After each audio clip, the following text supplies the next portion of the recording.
दोस्तों ये एक इतनी इंपॉर्टेंट न्यूज है कि आने वाले टाइम पर आप लोग को इसके बारे में और ज्यादा खबर देखने को मिलेगी। एडिटोरियल लिखे जाएंगे। नेशनल प्रोस्पेक्टिव प्लान, इसका मतलब क्या था? इसका मतलब यह था कि यार किसी के पास में ज्यादा है और किसी के पास में कमी है, तो जिसके पास में ज्यादा है उसके पास में से लो और जिसके पास में कमी है उसको दे दो। तो इसमें से ऑब्जेक्टिव क्या है इस प्रोजेक्ट के? तो सबसे इंपॉर्टेंट बात है कि कैन रिवर में जो सरप्लस पानी है, जैसे यहाँ पर ये सारी रिवर के नाम है आप लोग को एक ही स्लाइड के अंदर में।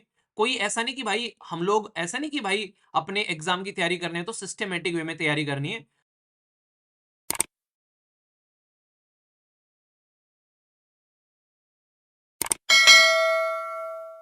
दोस्तों ये एक इतनी इंपॉर्टेंट न्यूज है कि आने वाले टाइम पर आप लोग को इसके बारे में और ज्यादा खबर देखने को मिलेगी। एडिटोरियल लिखे जाएंगे। आज ही के पेज नंबर 1 पर भी है और 10 पर भी है।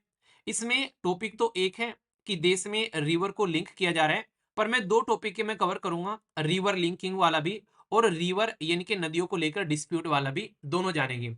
न्यूज में किस लिए है पहले आप लोग ये जानो। कल के दिन यानी कि 25 दिसंबर हमारे देश में एक डे सेलिब्रेट किया जाता है। कौन सा डे है वो मैंने डिस्कस किया था डिटेल में, बताइए। यहां पर प्राइम मिनिस्टर मोदी जी के द्वारा फाउंडेशन स्टोन रख दिया गया है रिवर लिंकिंग प्रोजेक्ट को लेकर, जो कि दो राज्य में काफी बड़ा रोल प्ले करेगा। एक है उत्तर प्रदेश और दूसरा है मध्य प्रदेश। तो इस रिवर को आने वाले टाइम में 45,000 करोड़ रुपए लगाकर एग्जीक्यूट किया जाएगा, यानी कि इसको कंप्लीट किया जाएगा। इससे फायदा क्या होगा? एक रिवर में पानी ज्यादा है, दूसरी रिवर में पानी कम है, तो ज्यादा वाली रिवर में से पानी निकालकर कम वाली रिवर में डाल दो, तो उस एरिया में फायदा हो जाएगा। तो ये है पूरा का पूरा प्रोजेक्ट, अगर एक लाइन में बताना हो। पर इंटरेस्टिंग चीज जो बताने जा रहा हूं अब उसको ध्यान से सुनिएगा। स्टार्टिंग में हो सकता है कि कईयों को कंफ्यूजन रहे इसको लेकर, पर लेकिन चीजें एक बार पढ़ लोगे तो फिर भूलोगे नहीं। यहां पर एक है केन और दूसरी है बेतवा।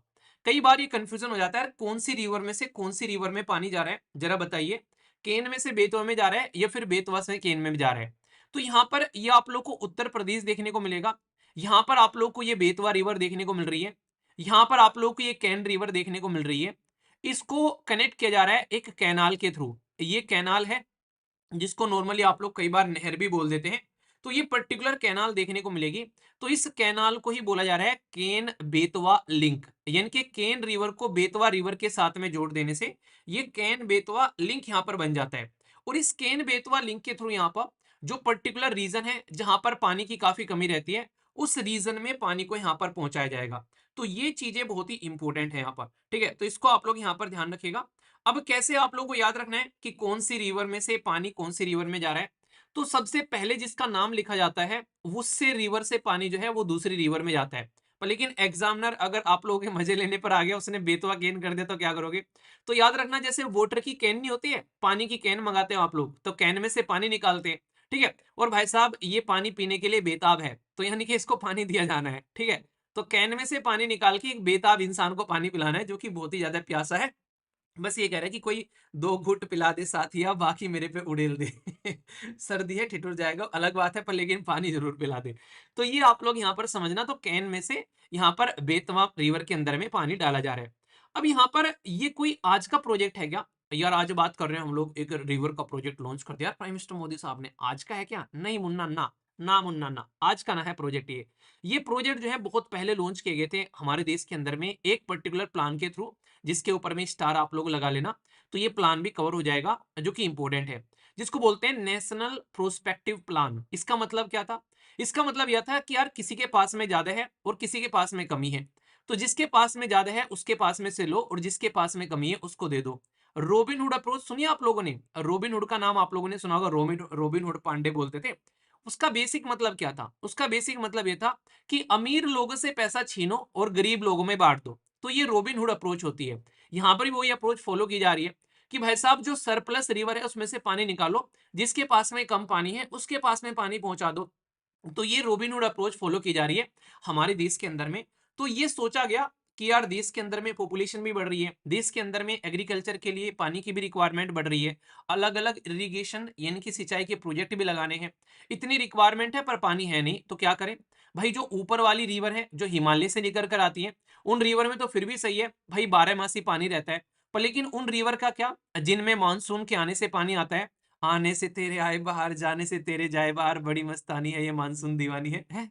तो यहाँ पर दिक्कत हो जाती है। तो भाई मानसून आया तो पानी आ गया और मानसून नहीं आया तो पानी चला गया। तो इसको ध्यान में रखते हुए यहाँ पर लगा कि यार जो रिवर रेगुलरली चल रही हैं, उनमें से पानी निकालो जिनके पास में एक्स्ट्रा पानी है और दूसरी पानी में पहुँचा दो। तो इसको चलते यहाँ पर आप लोग ध्यान रखिएगा। तो यहाँ पर जो अभी डिटेल के बारे में बात की जा रही है, तो अगस्त 1980 में ये प्रोजेक्ट जो है सामने आया निकाल कर कि भाई ऐसा कुछ करेंगे और इसको मैनेज करने की जो रेस्पॉन्सिबिलिटी दी गई national water development agency NWDA को दी गई। यानी कि यार एनडब्ल्यूडीए तुझे क्या काम करना है, वो बोला बताओ क्या भाई क्या करो करूं।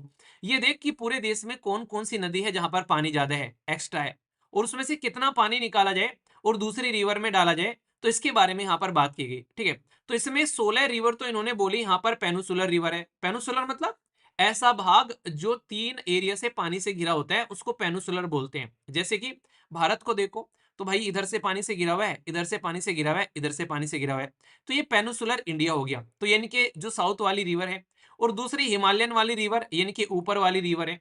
तो इन सारी रिवर को मिलाकर टोटल रिवर इन्होंने काउंट करी या 30 रिवर है, इनमें से पानी हम लोग लेकर चलेंगे। ठीक है, बाकी अगर आगे दिखेगा तो एक आधी और ऐड कर लेंगे, पर फिलहाल इस 30 पर ध्यान देना है। तो इसमें से 14 रिवर हिमालयन की है और यहाँ पर 16 रिवर है भाई साहब किसकी, ये पेनिसुलर रिवर है।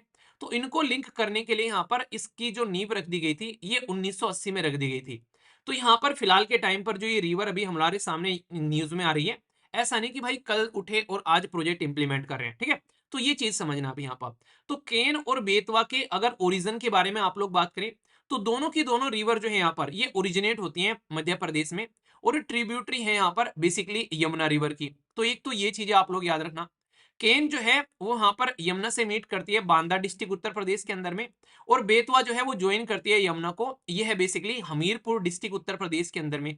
ये बेसिक इंफॉर्मेशन है रिवर के बारे में जो कि क्वेश्चन आप लोगों से पूछा जा सकता है, क्योंकि अक्सर आर्टिकल में ये स्टेटिक चीजें नहीं होती हैं। डिस्कशन सुनने क्यों आते हो, इसीलिए तो आते हो ताकि एग्जाम में क्वेश्चन सोल्व कर सको।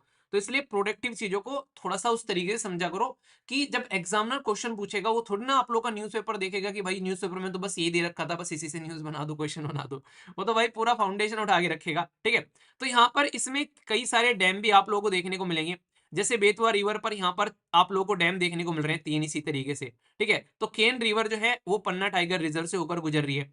तो यहाँ पर ये कहने का मतलब ये कि आप लोगों से पूछे जा सकते हैं कि कौन कौन से डैम है उसके ऊपर में इनके बांध बने हुए हैं। ठीक है, और यहाँ पर ये तो इंपॉर्टेंट है ये कि भाई साहब कहाँ से होकर गुजरती है। तो यहाँ पर टाइगर रिजर्व से अगर कोई रिवर होकर गुजर रही है, सोच के देखो, अब कैन में से पानी निकाल के बेतवा में डालना है, वो पन्ना टाइगर रिजर्व से होकर गुजरती है। कल को चलकर अगर इसमें पानी की कमी होगी तो भाई साहब ये टाइगर रिजर्व में तो दिक्कत पड़ेगी यहाँ पर। तो वो भी चीजें ध्यान रखनी है। देखो पानी उतना ही निकालना है कि सामने वाले को दिक्कत ना हो जाए, तो वो चीजें समझनी पड़ेगी। तो इसी के चलते ये चीज आप लोग ध्यान रखिए। तो किस प्रोजेक्ट के तहत, नेशनल प्रोस्पेक्टिव प्लान के तहत में रिवर कहां से निकल कर आ रही है, मध्य प्रदेश, किसकी, ये बेसिकली ट्रिब्यूटरी है। तो याद रखना ट्रिब्यूटरी और डिस्ट्रीब्यूटरी में एक फर्क मैं आप लोगों को समझा दूं थोड़ा सा, जो आप लोगों को समझना है।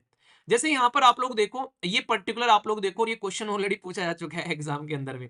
जैसे गंगा रिवर है, तो गंगा रिवर में जितनी रिवर आकर मिल रही है, गंधक रिवर हो गया, ये क्या है, ये है आप लोग की देखने को मिलेगी ट्रिब्यूटरी। ठीक है, यहाँ पर आप लोग देख सकते हैं। ठीक है, इसी के साथ में जैसे गोमती ले लो यहाँ पर, इवन यहाँ पर यमुना भी ले लो। ठीक है, तो ये ट्रिब्यूटरी हो गई जो आकर जुड़ रही है। पर लेकिन अगर देखो आप लोग यहाँ पर, ये देखो चंबल रिवर हो गई यहाँ पर, ये यमुना में आकर मिल रही है, यमुना की ट्रिब्यूटरी होगी। ये बेतवा रिवर हो गई, ये यमुना की ट्रिब्यूटरी होगी। तो जो रिवर आकर जुड़ती है और साथ में चलती है, यानी कि साथ ही हाथ बटाना, एक अकेला थक जाएगा मिलकर बोझ उठाना। तो यानी कि जो रिवर चलते चलते दूसरे के साथ में हाथ बटाने लगती हैं, उनको हम लोग ट्रिब्यूटरी बोलते हैं। यानी कि ट्रिब्यूट दे रही हैं, उसकी सहायता प्रोवाइड कर रही हैं, उससे मिलकर चल रही हैं। ठीक है, आगे चलते हैं। डिस्ट्रीब्यूटरी कौन सी होती है, अब यहाँ पर देख लो भाई, हमारी जो गंगा मैया है वो क्या होती है, वो भाई साहब वेस्ट बंगाल के अंदर जाकर वो डिवाइड हो जाती है। एक रिवर जाकर चलती है आगे, बेसिकली जो कोलकाता जिसके ऊपर में है उसको बोलते हैं हुगली रिवर, और दूसरा पोर्शन उसका चला जाता है कहां पर, ये चला जाता है बांग्लादेश के अंदर में, जिसको आप लोग बोलते हैं पद्मा रिवर। तो ये क्या हो गया, ये भाई साहब डिस्ट्रीब्यूटरी बन गई, एक इधर चली गई एक इधर चली गई, तो इनको हम लोग डिस्ट्रीब्यूटरी बोलते हैं। ठीक है, तो ये ज्योग्राफी का प्यारा सा कॉन्सेप्ट होता है, तो इसको आप लोग ध्यान रखिएगा। अक्सर आप लोगों को पूछ ले आता है कि ये लेफ्ट ये राइट इस तरीके से कौन कौन सी ट्रिब्यूटरी या डिस्ट्रीब्यूटरी है। ठीक है, अभी यहाँ पर ये बात मैंने आप लोगों को बताई। अभी क्या है आखिर ये प्रोजेक्ट हम लोग लेकर आ रहे हैं, तो इसमें से ऑब्जेक्टिव क्या है इस प्रोजेक्ट के। तो सबसे इंपॉर्टेंट बात है कि कैन रिवर में जो सरप्लस पानी है जो कि उत्तर प्रदेश से, अब इंटरेस्टिंग पॉइंट बताऊंगा, बहुत इंपॉर्टेंट है, जिसके ऊपर में क्वेश्चन पूछ लिया गया। अक्सर आप लोग क्या करते हो जब चीजों को पढ़ते हो ना, तो आप लोग बहुत ही लिमिटेड चीजों को पढ़ते हो। डिटेल में पढ़ोगे क्वेश्चन कहीं से भी बनेगा तो उसको उठा उठाकर पटक पटक कर पीटोगे आप लोग, पर लेकिन डिटेल में पढ़ोगे तो ये मत सोचो कि किस एग्जाम की तैयारी कर रहे हो, बस डिटेल में पढ़ो, क्वेश्चन कहीं से ही बन जाए फिर आप लोग फोड़ के आओगे।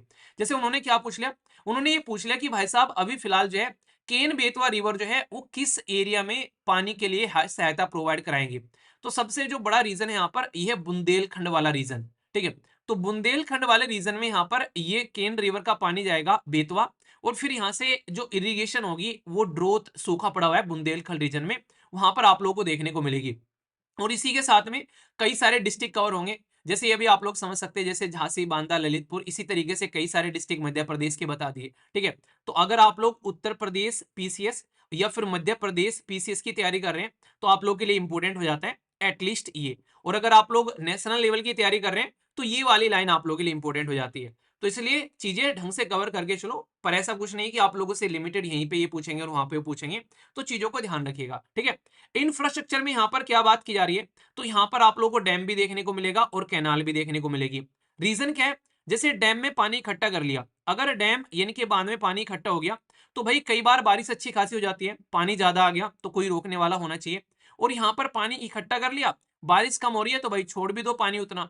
तो इसलिए यहाँ पर आप लोग को ये 77 मीटर ऊंचा डैम देखने को मिलेगा, 2 किलोमीटर चौड़ाई वाला यहाँ पर, तो ये डैम आप लोगों को नजर आएगा। और जो कैनाल बनाई जा रही है, ये जो कैनाल मैंने आप लोगों को बताई ना, ये लगभग 230 किलोमीटर के करीब आप लोगों को कैनाल देखने को मिलेगी। ठीक है, तो ये भी आप लोगों को यहाँ पर पूछा जा सकता है, तो 230 किलोमीटर लंबी कैनाल इन दोनों को यहाँ पर कनेक्ट करेगी। तो इसके चलते यहाँ पर ये आप लोग समझ सकते हैं। और जैसा मैंने एक बताया ना, अभी यहाँ पर टोटल कितने प्रोजेक्ट हैं, यहाँ पर कितनी रिवर को कनेक्ट करने की बात चल रही है, फ्यूचर में 30 रिवर को कनेक्ट करने की बात की जा रही है। ध्यान रखिएगा, फिर से कह रहा हूं, कंफ्यूज मत हो जाना। पेनिसुलर रिवर 16 है और हिमालयन रिवर जो है वो 14 है, 30 रिवर है लगभग यहाँ पर। और 30 में से ये एक सिंगल प्रोजेक्ट अभी यहाँ पर आप लोग का नेशनल लेवल पर हम लोग इसको इंप्लीमेंट करने जा रहे हैं। पर लेकिन ये डिले इतना हो गया भाई साहब इंप्लीमेंट करते करते, कहीं पॉलिटिकल मुद्दा आ जाता है, कहीं इन्वायरमेंट की बात आ जाती है, कहीं सोसाइटी के चैलेंज देखने को मिल जाते हैं, तो लेते लेते अब तक यहाँ पर इसको हम लोग अब यहाँ पर इसको लेकर आगे चल रहे हैं। ठीक है, तो यहाँ पर ये मैं आप लोगों को सारी रिवर के नाम भी दे दें यहाँ पर।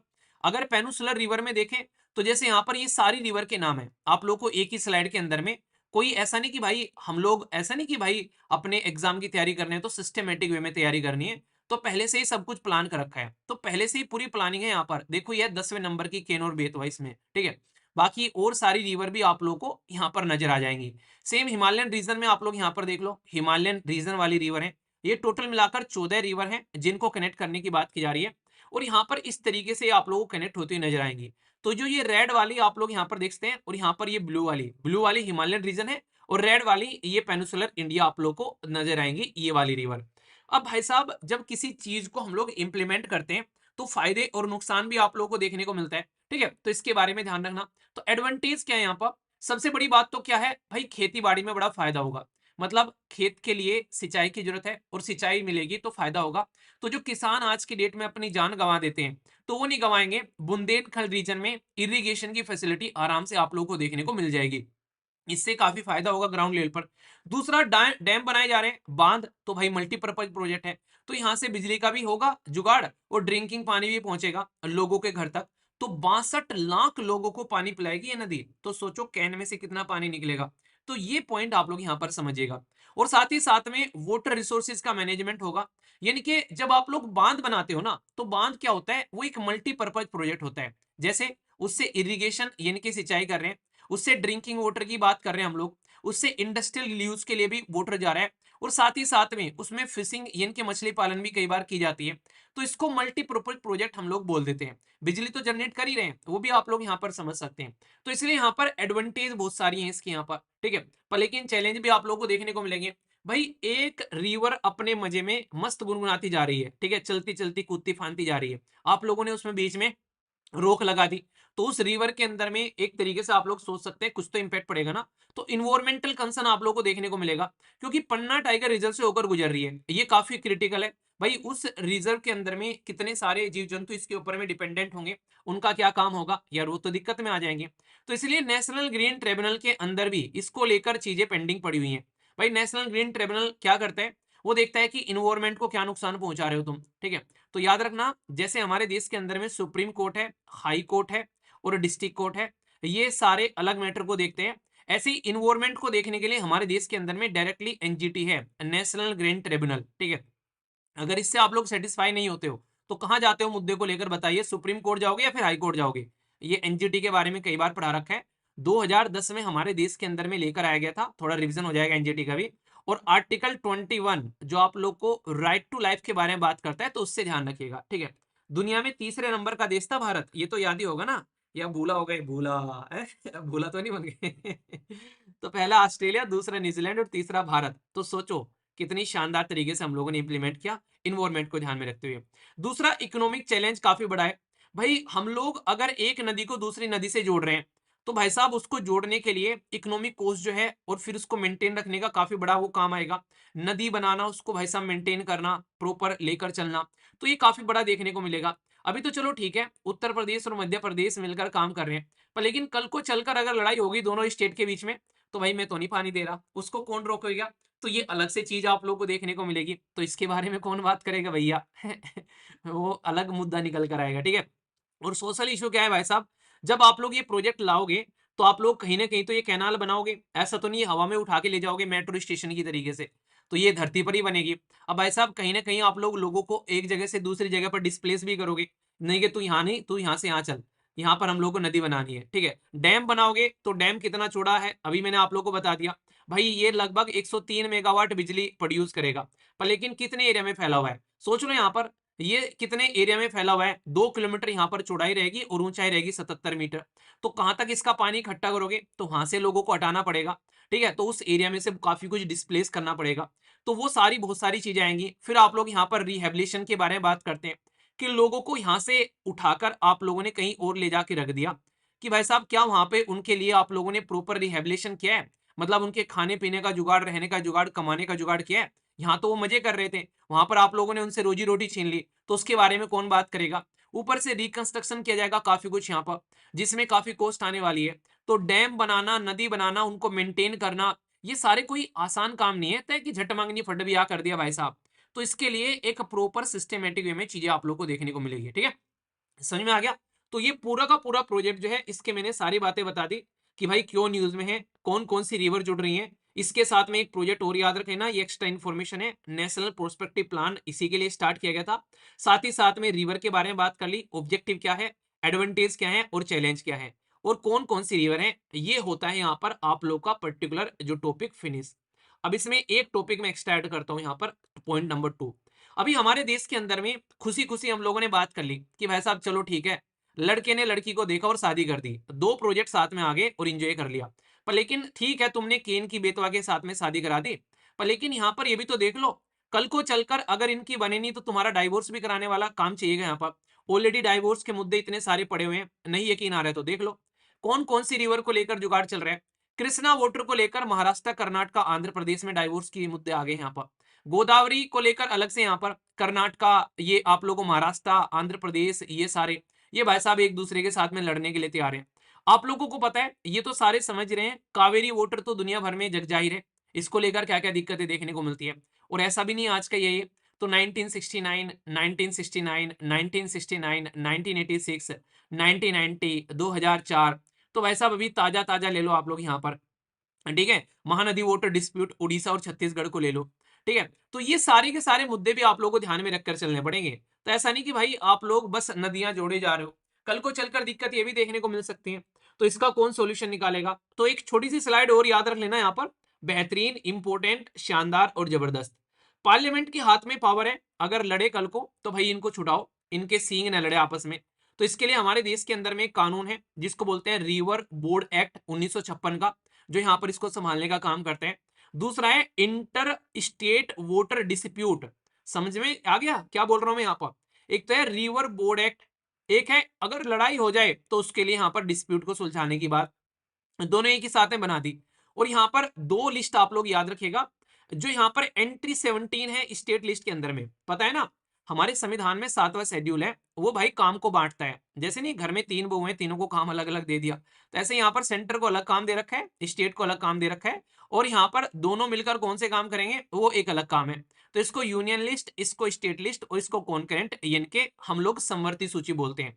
तो इसमें यहाँ पर एंट्री नंबर 17 जो है स्टेट लिस्ट के अंदर में, वो वाटर की सप्लाई, इरिगेशन, कैनाल, ड्रेनेज या फिर जो भी यहाँ पर पानी को लेकर एम्बार्कमेंट या वाटर स्टोरेज या वाटर पावर, तो ये सारे के सारे मुद्दे कहां पर आते हैं, ये स्टेट के हिस्से में आते हैं। यानी कि ये दोनों स्टेट मुद्दे को लेकर चल रहे हैं, तो चीजें नॉर्मल चल रही है क्योंकि स्टेट लिस्ट में आते हैं। फिर सेंटर क्या कर रहे हैं, मोदी जी को लॉन्च कर रहे हैं, इसको स्टेट को लॉन्च करना था, क्योंकि यूनियन लिस्ट में यहाँ पर क्या बात की जाती है कि भाई यहाँ पर अगर रेगुलेशन करना है, डेवलपमेंट करना है, इंटर स्टेट रिवर, क्योंकि एक स्टेट से दूसरे स्टेट में चली गई, या फिर रिवर वैली कोई अगर एक्सटेंड हो रही है, तो भाई ये पार्लियामेंट के मुद्दे में आएगा, और पब्लिक इंटरेस्ट के लिए यहाँ पर पार्लियामेंट इस मुद्दे को देखेगी। यानी कि पानी से रिलेटेड मैक्सिमम मुद्दे जो हैं वो स्टेट लिस्ट के अंदर में आते हैं। पर लेकिन अगर दो राज्य के बीच में बात आ जाए, भाई साहब एक राज्य की तो रही नहीं बात, दूसरे राज्य में पहुंच गई, तो अब मिलकर काम करेंगे भाई। ठीक है, अब काम नहीं, ऐसा नहीं तुम अलग अलग घूमोगे ना मुन्ना ना, अब तो तुम्हें साथ में मिलकर काम करना पड़ेगा, भले ही तुम्हारा मन ना लगे पर लेकिन काम साथ में करना पड़ेगा। तो ये प्रोजेक्ट आप लोग यहाँ पर समझ सकते हैं। तो इसलिए यहाँ पर दोनों की लिस्ट में काम डाल दिया गया, ये चीज आप लोग यहाँ पर याद रखिएगा इसके बारे में। ठीक है, अब बात करो यहाँ पर मान लो कि यहाँ पर दो स्टेट लड़ रहे हैं। अब ये बोलते हैं, यहाँ पर इंटरेस्टिंग चीज पता है क्या लगी थी इसमें मुझे, जो पर्सनली मैंने पहले भी हालांकि पढ़ा रखी है, अगर आप लोग पहले से कनेक्टेड है, इसमें ये बोलते हैं कि भाई इसमें कोर्ट जो है वो एंट्री नहीं करेगा, यानी कि सुप्रीम कोर्ट को इसमें एंट्री नहीं करने देंगे, क्योंकि ये मुद्दा जो है हमारा है, हम अपने आप सुलझाएंगे। अब भाई साहब सुप्रीम कोर्ट को लगा कि यार ये अपने आप सुलझाएंगे नहीं, कुछ ना कुछ जुगाड़ करना पड़ेगा। तो हमारे संविधान के अंदर में आर्टिकल 131 है। आर्टिकल 131 क्या कहता है कि अगर गवर्नमेंट ऑफ इंडिया या फिर स्टेट गवर्नमेंट आपस में लड़े, या फिर दो या दो से ज्यादा स्टेट गवर्नमेंट आपस में लड़े, तो आर्टिकल 131 जो है ये पावर सुप्रीम कोर्ट को दे रखी है कि भाई ओरिजिनल जुडिक्शन तुम्हारी है कि तुम इस मुद्दे को देख लियो आप ठीक है, पहली बात यहां पर आ गई। सुप्रीम कोर्ट की एंट्री रजनीकांत वाली है, ये स्लाइड बेहतरीन है, स्टार लगा लेना, एडवांस स्टडी हो गई यहाँ पर आप लोगों की। देखो यहाँ तक अगर नॉर्मल पढ़ाना होता मुझे टॉपिक, तो मैं यहाँ तक पढ़ाकर इस टॉपिक को छोड़ देता। ठीक है, कहाना खत्म होगी। अब मान लीजिए अब लेक्चर लंबा कैसे हो जाता है, अब इसलिए लंबा हो जाता है क्योंकि मैं अब आप लोगों को एक्स्ट्रा चीजें बता रहा हूँ यहाँ पर, कल को चलकर आप लोगों के क्वेश्चन पूछ जाएंगे, तो यहाँ से कोई नहीं सोल्व करेगा, आप लोग सोल्व करोगे उसको। ठीक है, ये एक्स्ट्रा इन्फॉर्मेशन हो गई। अब इसमें एक और एडवांस पॉइंट, यहाँ तक तो नॉर्मली कोई जाता ही होगा शायद, जहां पर आप लोगों को मैं ले जाता हूँ कई बार, तो इसलिए थोड़ा सा लेक्चर ऐसा नहीं कि लेंथी होता है, वो प्रोडक्टिव होता है, तो लेंथ लेंथ लेकर मत चिल्लाया करो यार। ठीक है, होता है ऐसा नहीं कि मैं जबरदस्ती उसका, ऐसा नहीं मैं जबरदस्ती खींच रहा हूँ यार, काम की चीजें बता रहा हूँ आप लोगों को, वरना ये सारी चीजें छोड़ दूंगा, मैं टॉपिक बता के चला जाऊंगा ऊपर ऊपर से।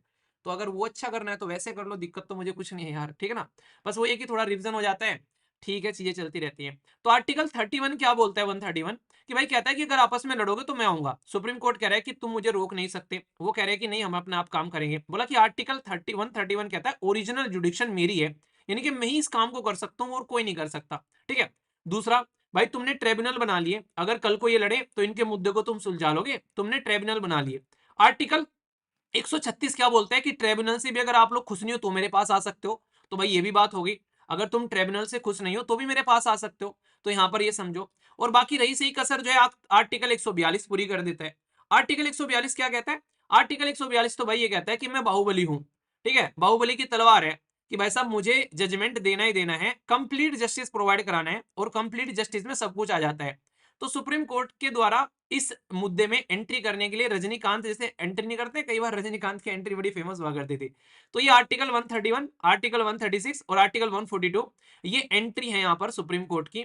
अगर किसी मुद्दे में एंट्री करनी हो तो सुप्रीम कोर्ट यहाँ से काम करता है। ठीक है, तो ये चीजें आप लोग यहाँ पर समझ सकते हो। तो ये बेसिक है, इंपॉर्टेंट है, तीनों आर्टिकल आप लोग याद रख लेना।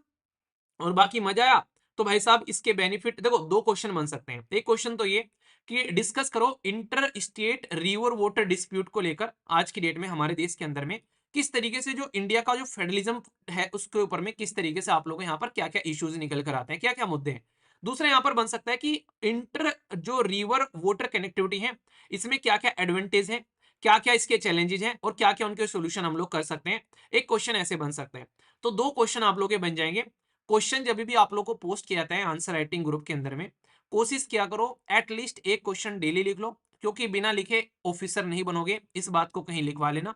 अगर ऐसे ही चलते रहोगे कोई फायदा नहीं है, तो इसलिए जरूर लिखना है। Point number 1। पॉइंट नंबर 2, एक बात आप लोगों को ध्यान रखनी है कि लिखने के बाद में मॉडल आंसर आप लोग का आता है लगभग, मतलब लिखने के 4-5 घंटे बाद में। तब तक एक दूसरे का आंसर आप लोग रिव्यू कर लिया करो, क्योंकि मॉडल आंसर में ऐसा नहीं, एक बच्चा कह रहा है सर मॉडल आंसर में तो बहुत सारी चीजें आ जाती हैं, क्या वो सारी चीजें लिखनी जरूरी है? बिल्कुल नहीं। मॉडल आंसर में से आप लोग सोचो कि कितने पॉइंट आप लोगों ने कवर कर लिए हैं। अगर कुछ एक्स्ट्रा पॉइंट है तो उनको भी ऐड कर लो। ऐसा थोड़ी ना कि आप लोग बिल्कुल मॉडल आंसर ही चिपकाओगे वहां पर। तो अपना अगर एक्स्ट्रा कुछ अपने लिख रखे हैं, किसी ने और ने एक्स्ट्रा लिख रखा है मॉडल आंसर, तो आप लोग के पास में तीन तीन चीजें हो गई। अपना खुद का बुद्धि लगा ली, दूसरा किसी का आंसर पढ़ लिया, कम से कम एक या दो आंसर पढ़ लिए, और तीसरा मॉडल आंसर हो गया। तो सोचो कितना बेहतरीन आप लोग अपनी चीजों को तैयार कर सकते हो। अभी फिलहाल टोटल मिलाकर 520 मॉडल आंसर उस ग्रुप में आ चुके हैं अब तक का। तो सोचो 520 मॉडल आंसर का मतलब समझ रहे हो आप लोग, 520 क्वेश्चन आप लोगों के पास में लिखे हुए आंसर है वहां पर। चाहो सर्च कर लो टेलीग्राम पर, अपना देख लो जो भी आप लोगों को देखना है स्टार्टिंग से अब तक का। तो इसलिए लिखने की प्रैक्टिस करो, उसको मत छोड़ो यार, ठीक है। तो ये था पूरा 3 टॉपिक हो गए इसके अंदर में, इंटर वोटर लिंक, लड़ाई और सुप्रीम कोर्ट के जजमेंट और क्या क्या यहाँ पर है। तो इस तरीके से अब हम करते हैं इस कंप्लीट स्वाहा, ठीक है।